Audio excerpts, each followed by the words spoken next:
ഈ Ramadan love the Quran masters ക്ലബിനോടൊപ്പം അതെ പരിശുദ്ധ ഖുർആനെ പ്രണയിക്കുന്ന പഠിതാക്കൾ അവതരിപ്പിക്കുന്ന വേറിട്ട പ്രോഗ്രാം പരിശുദ്ധ ഖുർആനിലൂടെ ഒരു യാത്ര. 114 സൂറത്തുകളെ പരിചയപ്പെടുത്തുന്ന ഒരു പ്രത്യേക പരിപാടി. ഓരോ ദിവസവും ഓരോ സൂറത്തിനെ പറ്റിയുള്ള വിശദീകരണവുമായി നിങ്ങളുടെ മുന്നിലെത്തുന്ന ഓരോ പഠിതാക്കൾ. ഇന്ന് നമുക്ക് ഏത് സൂറത്തിനെ പറ്റിയാണെന്ന് നോക്കാം. ബിസ്മില്ലാ, അൽഹംദുലില്ലാ, അസ്സലാത്തു വസ്സലാമു അലാ റസൂലില്ലാ വഅലാ ആലിഹി വസഹ്ബിഹി അജ്മഈൻ. അമ്മാ ബഅദ്. റബ്ബി ഇശ്റഹ് ലി സദ്രി വയസ്സിർ ലി അംരി വഹ്ലുൽ ഉഖ്ദതം മിൻ ലിസാനി യഫ്ഖഹു ഖൗലി. എന്റെ ശബ്ദം ശ്രവിക്കുന്ന മാന്യ ശ്രോതാക്കളെ, അസ്സലാമു അലൈക്കും വറഹ്മത്തുള്ളാഹി വബറകാതുഹു. Love the Quran masters club അവതരിപ്പിച്ചു വരുന്ന ഖുർആനിലൂടെ ഒരു യാത്ര എന്ന പ്രോഗ്രാമിലേക്ക് ഏവർക്കും സ്വാഗതം. ഞാൻ ഹാജറ സുൽഫിക്കർ. ഇന്ന് ഞാൻ നിങ്ങൾക്ക് മുൻപിൽ നിൽക്കുന്നത് പരിശുദ്ധ ഖുർആനിലെ 95-ാമത്തെ അധ്യായമായ സൂറ തീനിനെ പരിചയപ്പെടുത്തുവാൻ വേണ്ടിയിട്ടാണ്.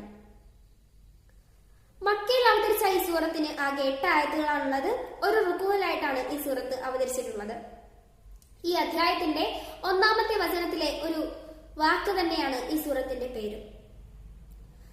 ഇത് മക്കീ സൂറത്താണെങ്കിലും മദനീയായ സൂറത്താണ് എന്നൊരു അഭിപ്രായം കൂടിയുണ്ട്. എന്നാൽ ഇതേ അധ്യായത്തിൽ തന്നെ അള്ളാഹു മക്ക രാജ്യത്തെ ഹാദൽ ബലദിൽ അമീൻ, നിർഭയകേന്ദ്രമായ മക്ക എന്ന് വിശേഷിപ്പിച്ചിട്ടുള്ളത് ഈ സൂറത്ത് മക്കയിൽ അവതരിച്ചതാണ് എന്നതിന്റെ സ്പഷ്ടമായ ഒരു തെളിവാണ്. ഈ സൂറത്തിന്റെ അവതരണ കാലഘട്ടത്തിൽ ഇസ്ലാമും കുഫറും തമ്മിൽ യാതൊരു സംഘട്ടനവും ഉണ്ടായതിന്റെ അടയാളവും നമുക്ക് കാണാൻ കഴിയുന്നില്ല. ഇതിന്റെ ആദ്യ 3 ആയത്തുകളിലൂടെ അള്ളാഹു അത്തി, ഒലിവ്, സീനാ പർവ്വതം, നിർഭയകേന്ദ്രമായ മക്ക എന്നിവയെ കൊണ്ട് ആണയിട്ട് സംസാരിക്കുകയാണ്.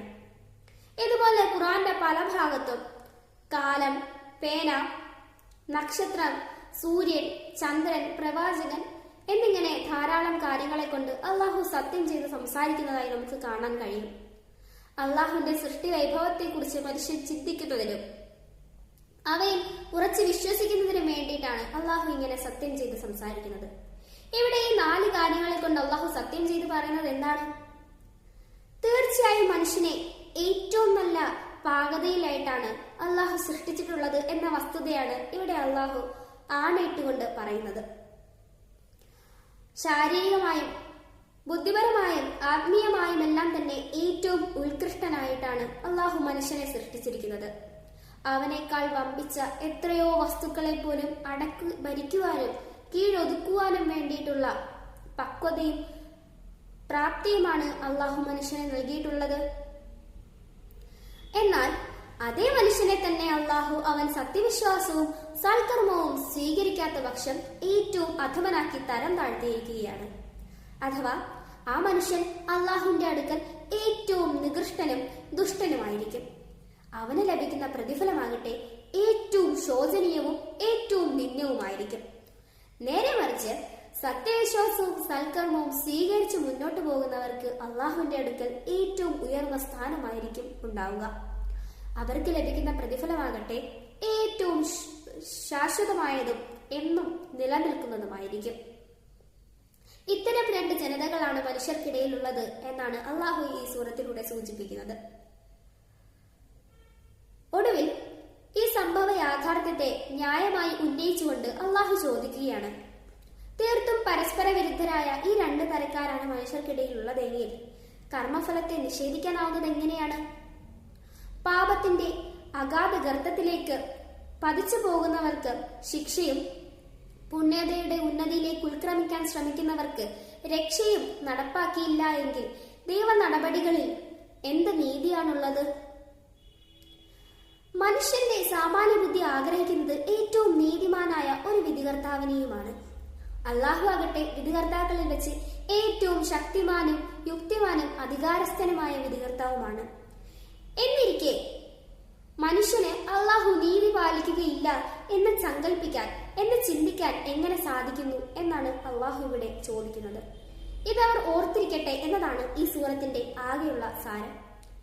ഏറ്റവും മെച്ചപ്പെട്ട സൗന്ദര്യഘടനയോടുകൂടി സൃഷ്ടിക്കപ്പെട്ട മനുഷ്യൻ ഭൗതിക ലഹരിയിൽ മുഴുകിക്കൊണ്ട് തരം താഴ്ന്ന പ്രവർത്തനങ്ങൾ ചെയ്ത് സ്വയം തരം താഴുകയാണ്. എന്നാൽ സൽക്കർമ്മങ്ങൾ ചെയ്ത് സത്യവിശ്വാസം സ്വീകരിച്ച് മുന്നോട്ടു പോകുന്നവർക്ക് അള്ളാഹു ഏറ്റവും നല്ല പ്രതിഫലം വാഗ്ദാനം ചെയ്യുകയുമാണ് ഇവിടെ ചെയ്യുന്നത്. അള്ളാഹുവിന്റെ കൽപ്പനകൾ അനുസരിച്ച് ഇഹലോകത്തും പരലോകത്തും വിജയശ്രീ ലാളിതനായി തീരണം എന്നാണ് അള്ളാഹു ഇവിടെ ബോധനം നൽകുന്നത്. ഖുർആൻ ആഴത്തിൽ പഠിക്കുവാനും അത് മനസ്സിലാക്കുവാനും അതിനനുസരിച്ച് ജീവിക്കുവാനും അള്ളാഹു നാം ഏവരെയും അനുഗ്രഹിക്കുമാറാകട്ടെ. ആമീൻ. നമ്മുടെ എല്ലാ സൽക്കർമ്മങ്ങളും അള്ളാഹു സ്വീകരിക്കുമാറാകട്ടെ. ആമീൻ. വആഖിറു ദഅവാനാ അൽഹംദുലില്ലാഹി റബ്ബിൽ ആലമീൻ. അസ്സലാമു അലൈക്കും വറഹ്മത്തുള്ളാഹി വബറകാതുഹു.